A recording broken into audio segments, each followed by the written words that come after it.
So you are the one who is going to reveal me for the charlatan that I am.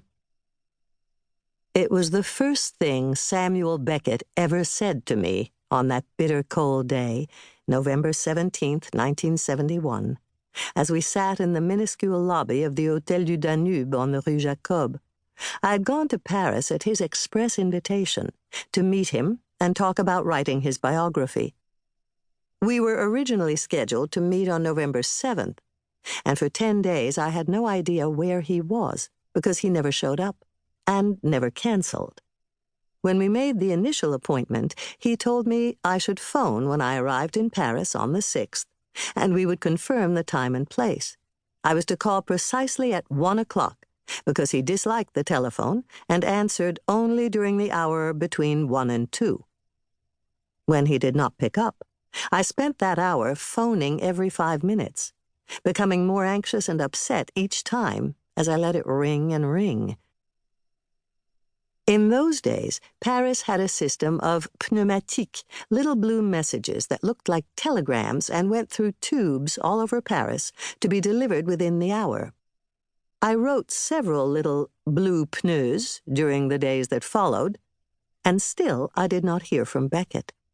I had no idea what to do, and fluctuated between disappointment and fear that he was avoiding me because he had changed his mind about cooperating.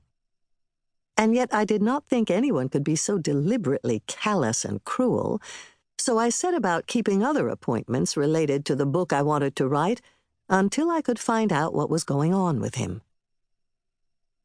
On November 16th, he phoned my hotel to arrange a meeting for the next day. He apologized for going off without contacting me and said he would explain in full in person.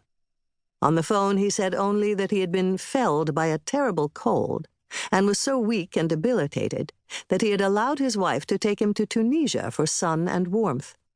They left in such a hurry that he had not been able to cancel all his appointments. I was relieved beyond measure. The Hôtel du Danube was not the chic and expensive place it is now. In 1971, it was a $19 a night shabby dump favored by poor graduate students and budget tourists. The hotel was in such poor repair that there had been neither heat nor hot water for the 24 hours before our meeting, so there was no coffee at breakfast and no hot bath.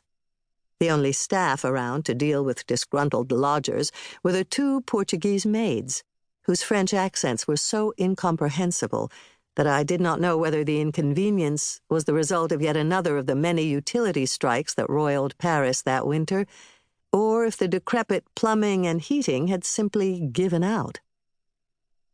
I was hungry, cold, and desperately in need of caffeine, but I was too nervous to go out to get it.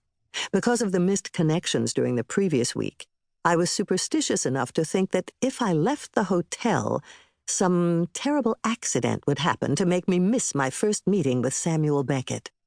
So I decided to bundle up and wait for his arrival in my cold room, where, with the noisy radiator gone silent, the only sound was my growling stomach. At precisely 2 o'clock, the time he said he would arrive, my phone rang.